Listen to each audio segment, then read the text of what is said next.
Everyone, welcome to our YouTube channel Jyoti Shikshalaya. तो जैसा कि आप सबको पता है, जो हमारा एस्टेट का एग्ज़ाम है वो पोस्टपोन हो गया है। अभी देखते हैं, जो जहां तक पॉसिबिलिटी है कि दिसंबर तक लास्ट में, मतलब दिसंबर एंड में हमारा जो है एस्टेट का एग्ज़ाम हो जाए। जो लास्ट वीक रहेगा वहाँ पे सैटरडे संडे, आई थिंक दिसंबर का लास्ट वीक में हमारा जो है एस्टेट एग्ज़ाम हो जाएगा। ठीक है, तो इसके लिए हम कर रहे हैं एस्टेट पीजीटी मैथ की तैयारी। आपको सबको पता है पीजीटी मैथ की मैराथन क्लासेस हमारी चल रही है। तो लगभग जो है मैंने इंपॉर्टेंट चैप्टर वहाँ पे करवा दिए हैं। तो मैंने आपको बोला था, अगर आपको कोई और जो टॉपिक कम वीक है तो आप मेरे को कमेंट सेक्शन में कमेंट करके बता सकते हैं जो भी टॉपिक आपको करना है नेक्स्ट, तो उसकी मैराथन क्लास आ जाएगी। ठीक है, अब जो दूसरी बात ये है कि जो हमारा एग्ज़ाम है तो उसमें हमें सारे कॉमन पेपर जो है वो तो हमें करना ही है, सारा जो भी हमारा कॉमन पोर्शन है वो। ठीक है, तो अभी मैंने ये सोचा है कि जो हमारा ये क्या है, क्वांटिटेटिव एप्टीट्यूड, तो वो हम यहाँ पे सोल्व करें। ठीक है, तो मैंने ये 2019 से 2023 तक जो भी पीजीटी मैथ के जो भी मतलब पीजीटी लेवल का जो एग्ज़ाम है हमारा हुआ है, 2019 से 2023 पीजीटी लेवल का जो एग्ज़ाम है उसमें जो हमसे कॉमन मैथ पूछा गया है तो उसके सॉल्यूशन मैं आपको करवाने जा रही हूँ। ठीक है, कॉमन मैथ। ठीक है, कॉमन मैथ के सॉल्यूशन जो पीजीटी लेवल का एग्ज़ाम है उसके सबसे पहले मैं करवाऊंगी।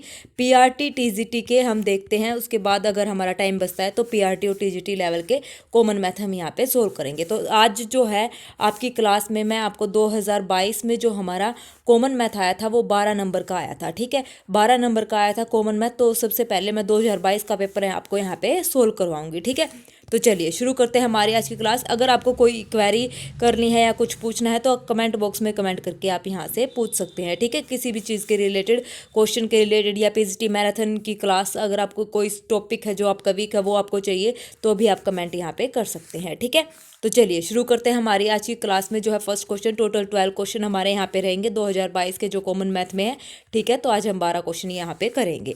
ठीक है, तो देखिए सबसे पहला क्वेश्चन हमारे पास क्या कहता है, The population of a town is 9,000 if the male increase by 5% and female by 8%। ठीक है, किसी कस्बे में 9,000 की जनसंख्या है हमारे पास। ठीक है, जिसमें जो है 5% तो हमारे पास मेल बड़े हैं और महिला जो है कितनी वृद्धि हुई है, 8% की महिलाओं की वृद्धि हुई है। तो एक वर्ष के बाद जो जनसंख्या वो कितनी हो जाती है हमारे पास, 9600 यहाँ पे हो जाती है। ठीक है, 9600 हो जाती है। तो हमें ये बताना है कि जो पुरुष हैं वो कितने हैं, पुरुषों की संख्या यहाँ पे कितनी है। तो देखिए यहाँ से जो मेल है, मेल में कितनी वृद्धि हुई है हमारी 5% की। ठीक है, और फीमेल में कितनी हुई है 8% की। तो एक मिनट के लिए आप यहाँ पे परसेंटेज लगाओ या ना लगाओ कोई फ़र्क नहीं पड़ता है, हम परसेंटेज हटा देते हैं। ठीक है, जस्ट फॉर समझने के लिए हम यहाँ पे हटा देते हैं। देखो पहले जनसंख्या कितनी थी, 9,000, अब बाद में कितनी हो गई हमारे पास, 9600 हो गई। ठीक है, तो कितना मतलब कितना अंतर आया है, 600 का। कितना अंतर आया है, 600 का। तो हमें परसेंटेज निकालने तो 100 से क्या कर देंगे, मल्टीप्लाई कर देंगे 100%,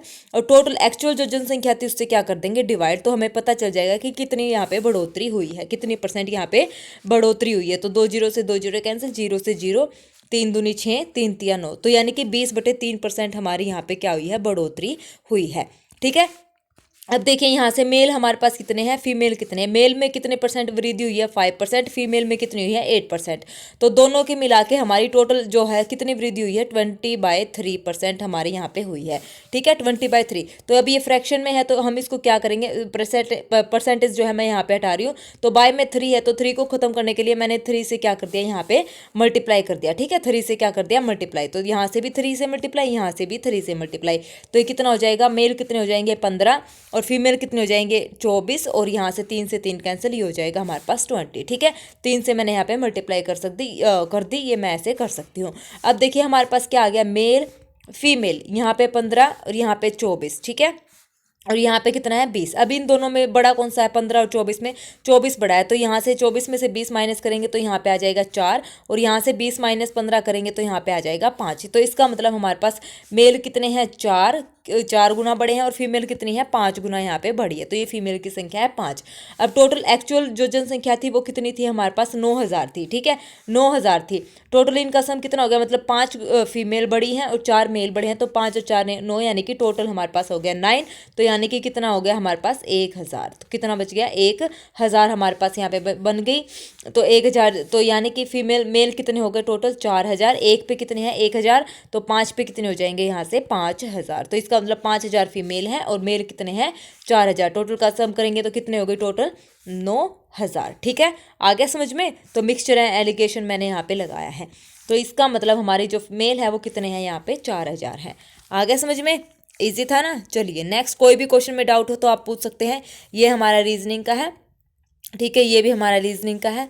उसके बाद है हमारा नेक्स्ट 64 क्वेश्चन। ये क्या कहता है, एक वास्प इंजन वाली रेलगाड़ी। पहले तो ये भी हमारा जो है उसका है रीजनिंग का क्वेश्चन, इसको भी हम छोड़ते हैं, रीजनिंग अभी नहीं करते।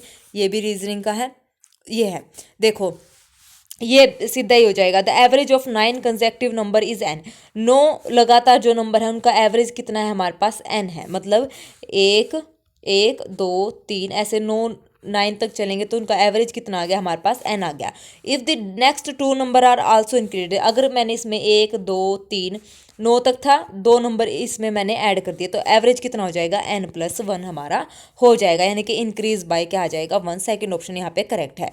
अब देखिए एवरेज, एक बात याद रखना, अगर लगातार संख्याएं हैं और उनका एवरेज बढ़ रहा है, तो मान लो 3 संख्या है, 3 संख्याओं का एवरेज कितना होगा 3, और मतलब एवरेज 0.5 से बढ़ता है। एक बात याद रखना, एवरेज जब भी हमारे पास ओल्ड एवरेज है उसमें अगर हम एक नंबर ऐड कर रहे हैं तो एक नंबर हमने ऐड कर दिया तो एवरेज हमेशा 0.5 से बढ़ेगा, ये बात याद रखना। 0.5 से 2 नंबर ऐड करेंगे तो एवरेज हमेशा 1 नंबर से बढ़ेगा, ठीक है। तो ये हमारा एवरेज की ट्रिक है। तो अब देखिए मैं एग्जांपल से आपको बता देती हूँ। जैसे हमारे पास 3 नंबर हैं, 3 नंबर का एवरेज कितना हो जाएगा 3 और 2 5 और 1 3 और 2 5 और 1 6/3, यानी कि इसका एवरेज कितना आ जाएगा हमारे पास 2 आ जाएगा। अब मैं 1 2 3 और 4 यहाँ पे करूँगी तो 4 और 3 7 8 9 और 1 10, 10 में हमारे पास कितना नंबर है 4, तो 2 पंजे 10, 2 दूनी 4, 5/2 यानी कि कितना आ गया 2.5। तो यानी कि अगर हमारे पास 3 नंबर है उसमें उसका एवरेज है 2, अगर मैंने एक नंबर और बढ़ा दिया तो 0.5 से हमारा एवरेज बढ़ गया, यानी कि 2.5। अब 2 नंबर मैं बढ़ाऊंगी तो हमारा कितने नंबर से बढ़ जाएगा 1 नंबर से। तो सेम यही है, एन 9 नंबर है, एन 9 नंबर का एवरेज कितना है n, तो 2 नंबर, एक नंबर पे कितना होता है 0.5, तो 2 नंबर पे 0.5 प्लस 0.5 कितना इंक्रीज हो जाएगा +1, यानी कि 1 इंक्रीज हो जाएगा, इंक्रीज बाय 1। अब बात आती है, ये तो लगातार नंबर थे। अब बात आती है अगर मैडम इवन नंबर हो, मान लो ये बोल दिया कि इवन कंजिक्यूटिव नंबर है हमारे पास और उसमें 2 नंबर हमारे ऐड हो रहे हैं, तो 2 नंबर ऐड हो रहे हैं तो इसका मतलब n+2 सेम रहेगा, n+2 इवन नंबर है तो n+2 हमारा उसका क्या आ जाएगा एवरेज आ जाएगा, ठीक है। n+2 2 नंबर ऐड होंगे तो 2 ही ऐड होगा, ठीक है। 2 नंबर ऐड होंगे तो 2, 3 ऐड होंगे तो 3, तो ये हमारा इवन का। और सेम हमारा क्या चलेगा ओड का। ओड में भी अगर 2 नंबर ऐड हो रहे हैं तो जो एवरेज है n+2 आ जाएगा, अगर 3 नंबर ऐड हो रहे हैं तो 3 नंबर ऐड हो रहे हैं तो n+3 आ जाएगा, ठीक है। तो ये हमारा ऐसे चलेगा, ठीक है।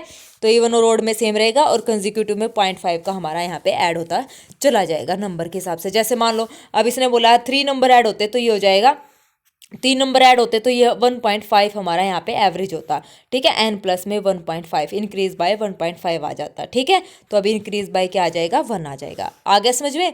चलिए नेक्स्ट, एक दुकानदार एक वस्तु को 15% लाभ पर बेचता है, ठीक है। मान लो वस्तु की कीमत है 100 रुपये, तो 15% लाभ पर भेज दिया, यानी कि उसने बेच दी 115 की। अगर उसने उसे 18 रुपये अधिक में बेचा होता, मान लो अगर उसने उसको 118 रुपये में बेचा होता, यानी कि 100 की वस्तु 18 रुपये ज़्यादा बेच दिया, तो कितने की होगी 118 की बेचा होता तो उसका लाभ 18% हो जाता, ठीक है। कितना प्रतिशत यहाँ पे, तो उसका प्रॉफिट हुआ है 15%, यहाँ पे उसको कितना हुआ है 18%, इतना हो जाता। तो यहाँ से अब देखिए हो जाता, तो उस वस्तु का क्रय मूल्य कितना है, तो क्या बताना है कॉस्ट प्राइस, उसका आर्टिकल का जो है कॉस्ट प्राइस बताना है। तो इन दोनों में देखो, पहले 15% पे उसने जो है 15% लाभ पर उसने बेचे। अगर बस उसने सोचा है कि अगर मैं उसको 18% लाभ पे बेचा तो मुझे 118 रुपये का, मतलब 18 रुपये का हमें यहाँ प्रॉफिट होता। तो यानी कि 18% पे, यानी कि उसको 115 की बजाय वो 118 में बेचना चाहता था, गैप कितना आ गया 3 रुपये पे उसको कितना बेनिफिट होता है 18 रुपये का। तो 100 रुपये पे उसको कितना हो जाएगा 18/3 गुना में 100, तो 3 छिके 18, यानी कि 600 रुपये उसका एक्चुअल प्राइस होता है। कितना होता 600 रुपये। तो यहाँ पे 3 ऑप्शन हमारे यहाँ पे जो है करेक्ट हो जाएगा, ठीक है। आगे समझ में। चलिए नेक्स्ट क्वेश्चन हमारे पास क्या कहता है, एक नाव किसी निश्चित दूरी को धारा की दिशा में 3 घंटे में जबकि वापसी में 4.5 घंटे में तय करते हैं। यदि धारा की चाल 3 किलोमीटर प्रति घंटा है तो शांत जल में नाव की चाल कितनी है। तो एक बात देखिए, जो हमारा फॉर्मूला होता है स्पीड, टाइम और डिस्टेंस का, वो हमारे पास कितना होता है, ये होता है, मैंने ऐसे याद कर रखा है STD speed multiply time is equal to distance. अगर किसी को याद नहीं होता ना तो ये फॉर्मूला है एस टी डी, ठीक है। एस पे जब हम कॉल करने जाते थे, आजकल तो एस मतलब कम ही है, होती नहीं इतनी, नहीं तो पुराने ज़माने में जो था कि हम एस पे जाते थे, कॉल करते थे, तो ये वही एस आप समझ रहे हैं ना, speed multiply time is equal to distance. तो ये हमारा फॉर्मूला हो गया, ठीक है। तो अब इसने क्या बोला है, जो हमारा एक नाव है किसी निश्चित दूरी यानी कि डिस्टेंस क्या है, निश्चित है, यानी कि जो हमारा क्या है सर्टेन डिस्टेंस, ठीक है। तो डिस्टेंस हमारा यहाँ पे क्या है, कांस्टेंट है। डिस्टेंस हमारा यहाँ पे क्या है, कांस्टेंट है, ठीक है, निश्चित है। उसके बाद इसने क्या बोला है, और यहाँ पे देखो स्पीड दिशा 3 घंटे में, फिर एक बार 4.5 घंटे में 3 किलोमीटर की चाल से। तो यहाँ से हमारे पास क्या आ जाएगा, S1 मल्टीप्लाई में T1 is equal to, distance तो कांस्टेंट है तो दोनों का डिस्टेंस सेम रहेगा, तो फॉर्मूला S2 मल्टीप्लाई T2। अब यहाँ पे देखिए S1 निश्चित दूरी की धारा की दिशा में 3 घंटे में, जबकि वापसी में तो 3 घंटे जाती है। तो यानी कि हमारे पास क्या है, x प्लस में y मल्टीप्लाई में 3। y यहाँ पे क्या है, पानी की स्पीड, और x यहाँ पे क्या है, नाव की स्पीड। तो दोनों की स्पीड मतलब दोनों की क्या हो जाएंगी, ऐड हो जाएगी, और मल्टीप्लाई टाइम कितना है यहाँ पे, 3 घंटे। ये तो हो गया इसका। अब उसके बाद बोला उसने वापसी में यानी कि पीछे आ रही है तो x माइनस वाई, और टाइम कितना ले रही है, वो 4.5 घंटे। अब इसको क्या कर दो, सोल्व कर दो। सोल्व कर देंगे तो सोल्व करने के बाद हमारे पास वैल्यू आ जाएगी 5y इज इक्वल टू में x। अब इसने बोला यदि धारा की चाल 3 किलोमीटर प्रति घंटा, धारा यानी कि पानी की चाल, पानी हमने क्या लिया था y, तो y 5 गुना में 3, पानी की चाल कितनी है 3 किलोमीटर, तो 5 3 15, x की वैल्यू कितनी आ गई हमारी 15 आ गई। तो यहाँ से हमें ये पूछा था, तो शांत जल में नाव की चाल पूछी थी, नाव हमने x मानी थी, x की कितनी आ गई 15 किलोमीटर प्रति घंटा, ठीक है। चलिए नेक्स्ट क्वेश्चन, ये बोला है 10.5 सेंटीमीटर त्रिज्या की एक धातु का गोला पिघलाकर 3.5 सेंटीमीटर त्रिज्या तथा 3 सेंटीमीटर ऊंचाई वाले कई छोटे शंकुओं में ढाल दिया गया है। इस प्रकार बने शंकु की संख्या कितनी होगी। देखिए जब भी किसी भी क्वेश्चन में अगर वो पूछे नंबर ऑफ कॉन्स, या मतलब नंबर पूछे ना कि कितने नंबर बनेंगे, कितनी संख्या होगी, तो उसमें हम क्या करते हैं, डिवाइड करते हैं। डिवाइड यहाँ पे नंबर फाइंड आउट करने के लिए डिवाइड करते हैं। सबसे पहले क्या था हमारे पास, सफियर, तो वॉल्यूम ऑफ सफियर को डिवाइड करेंगे किसकी वॉल्यूम से, वॉल्यूम ऑफ कॉन की, वॉल्यूम ऑफ कॉन से। तो इन दोनों को डिवाइड कर देंगे तो हमारे पास टोटल नंबर यहाँ पे आ जाएंगे। तो वॉल्यूम ऑफ स्फीयर का फॉर्मूला 4/3, और दोनों की रेडियस अलग अलग है, तो एक को मैंने कैपिटल आर से और एक को स्मॉल आर से, तो 1/3 पाई आर स्क्वायर एच, ये हमारा फॉर्मूला होता है, ठीक है।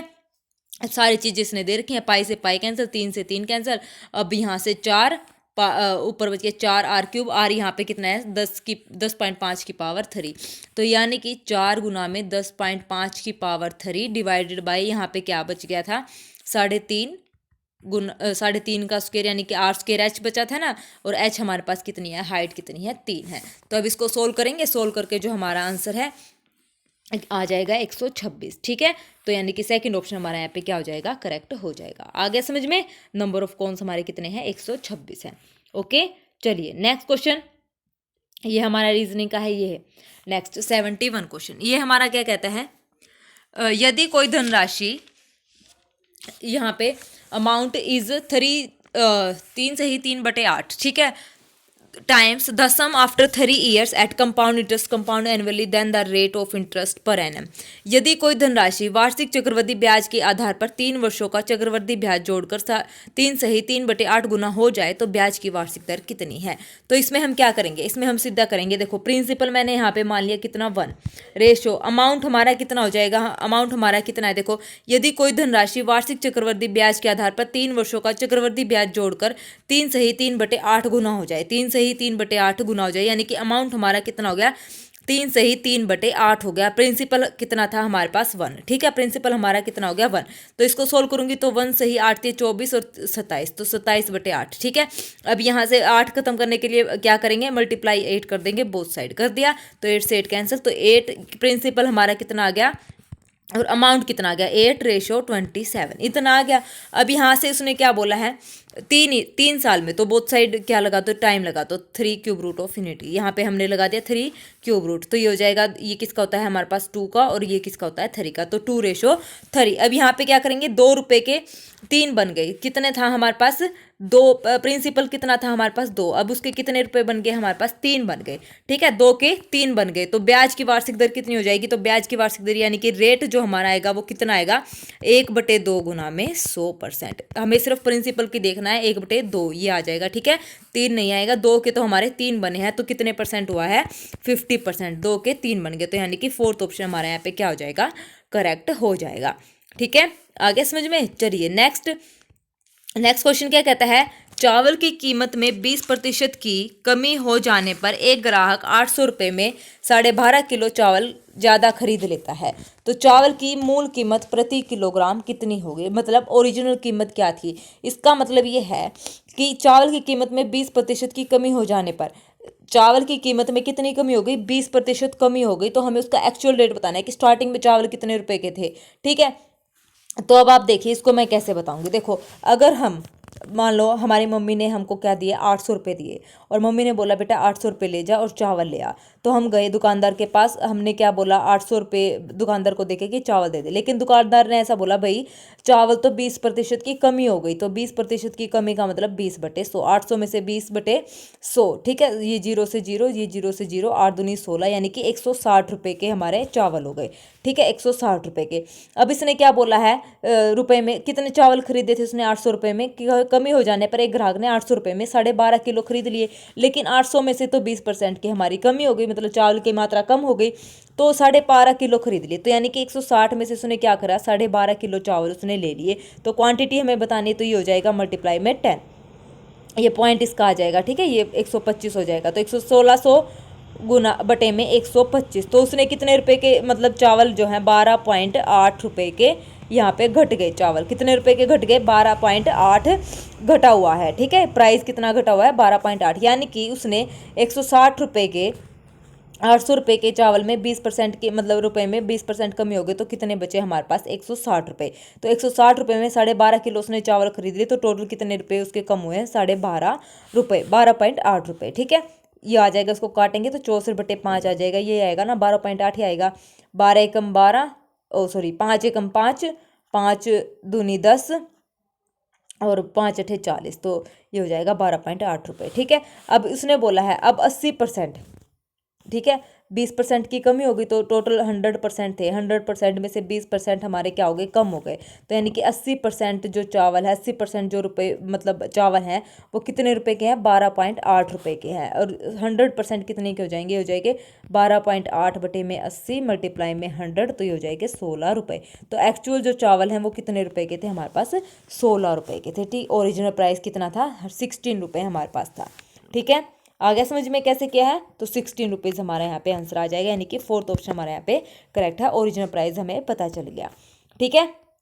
नेक्स्ट हमारे पास है, ये हमारे पास है क्वेश्चन, विभाजन के एक योगफल में विभाजक भागफल का 12 गुना तथा शेषफल का 5 गुना है, यदि उसमें शेषफल 36 हो तो भाज्य क्या होता है, तो ये भी इजी क्वेश्चन है, तो देखिए आपको एक रिजल्ट पता होगा, और वो क्या है, यहाँ पे हमारे पास आता है डिवाइजर, क्या आता है डिवाइजर, अंदर होता है हमारे पास डिविडेंड, ठीक है, उसके बाद हमारे पास यहाँ पे होता है भागफल, यानी कि हमारा जो होता है कोशेंट, और यहाँ होता है हमारा रिमाइंडर, क्या होता है रिमाइंडर।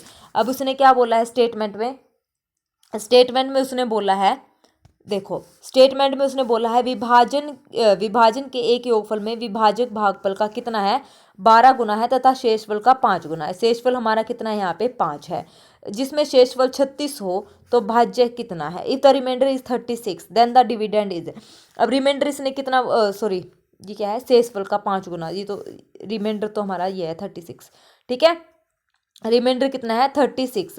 अब क्या बोला इसने, विभाजन के एक योगफल में विभाजक भागफल का 12 गुना है तथा शेषफल का 5 गुना है, तो विभाजक यहाँ पे होता है तो कितना है 5 गुना किसका, शेषफल का, तो ये हो जाएगा 5 गुना में 36, यानी कि कितना आ गया 180। अब हमें ये नहीं पता क्वेश्चन कितना है, क्वेश्चन को हमने मान लिया x, ठीक है, अभी क्वेश्चन कितना है 12 गुना, तो यानी कि 12x और टोटल ये किसके इक्वल है 180 के इक्वल, तो x की वैल्यू कितनी आ गई 180 बटे में 12, ठीक है।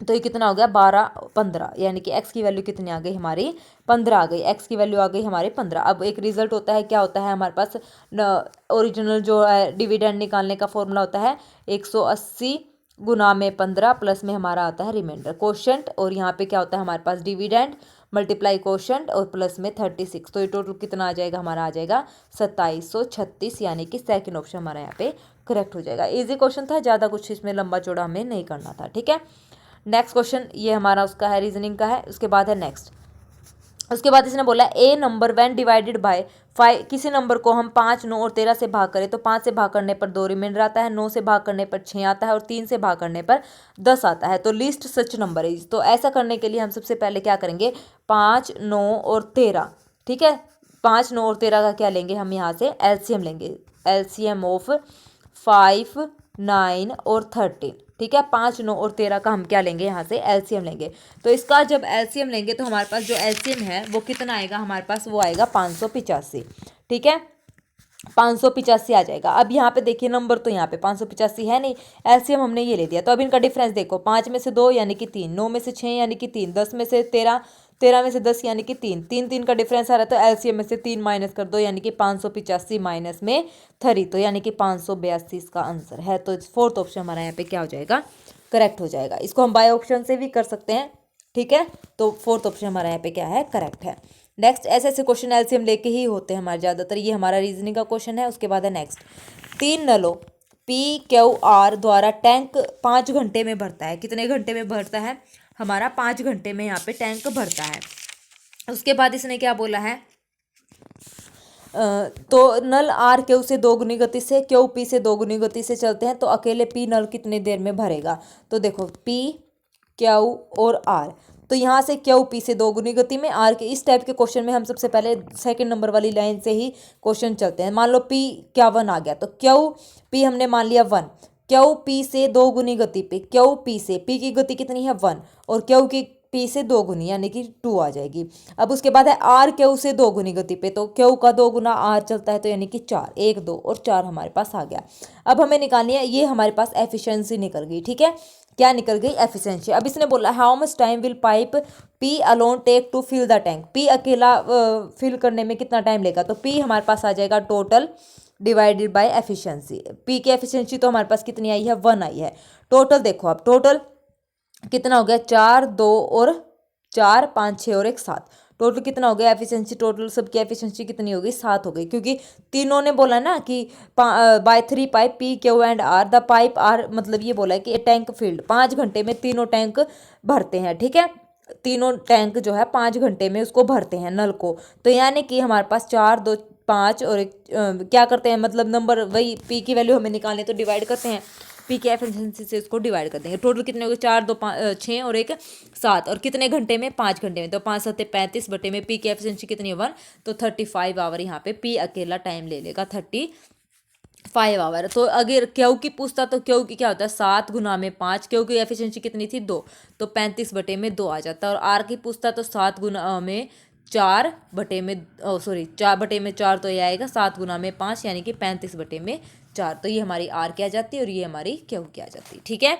इजी क्वेश्चन है। चलिए नेक्स्ट क्वेश्चन, ये भी इजी क्वेश्चन है। इस टाइप के क्वेश्चन या तो आप रैशनलाइज करके निकाल सकते हैं, एक्स की वैल्यू मतलब इसको रैशनलाइज करोगे, फिर वाई की वैल्यू रैशनलाइज करोगे तो एक्स के प्लस वाई स्क्वायर से, ये थोड़ा लंबा पड़ जाएगा। तो इसके लिए एक हमारे पास ट्रिक होती है, एक्स इज इक्वल टू इन दोनों का sum x plus y is equal to, हमारे पास ट्रिक होगी 2 इंटू में ए प्लस में b divided by a minus b. ये हमारे पास क्या होगी, ट्रिक होगी। अब यहाँ पे ए की वैल्यू हमारे पास क्या होगी, ए की वैल्यू हमारे पास ये है ना √3, तो √3 का स्क्वायर, और बी की वैल्यू क्या हो जाएगी 1 का स्क्वायर, यानी कि ए की वैल्यू 3 और बी की वैल्यू क्या आ जाएगी 1, स्क्वायर करना है हमने। ठीक है, आ गया समझ में, स्क्वायर होगा। अगर यहाँ पे मान लो ये होता है √2 प्लस में √3, तो ए की वैल्यू हमारे पास आती कितनी, √2 का स्क्वायर, मतलब ये करना है कि रूट हमारा खत्म हो जाएगा, ए और बी जब हम लेंगे ना तो √3 का स्क्वायर, ए की वैल्यू 2 आ जाएगी, बी की वैल्यू 3 आ जाएगी। ठीक है, तो सेम यहाँ पे वैल्यूज रख दो, तो ये हो जाएगा हमारे पास एक्स प्लस वाई जो है हमारे पास हो जाएगा 2 टाइम्स ए प्लस बी।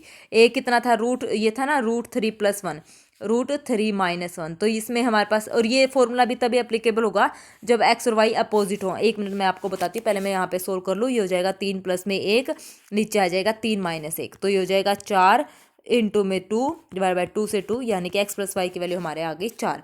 ये फॉर्मूला कब एप्लीकेबल होगा, ये वाला, एक्स प्लस में Y is equal to 2 times a plus B divided by a minus B. ठीक है, ये फॉर्मूला तब एप्लीकेबल होगा जब ये अपोजिट हो। जैसे यहाँ पे ऊपर प्लस है, नीचे माइनस, एक्स की वैल्यू और वाई की वैल्यू में ऊपर माइनस है और प्लस है, सेम है।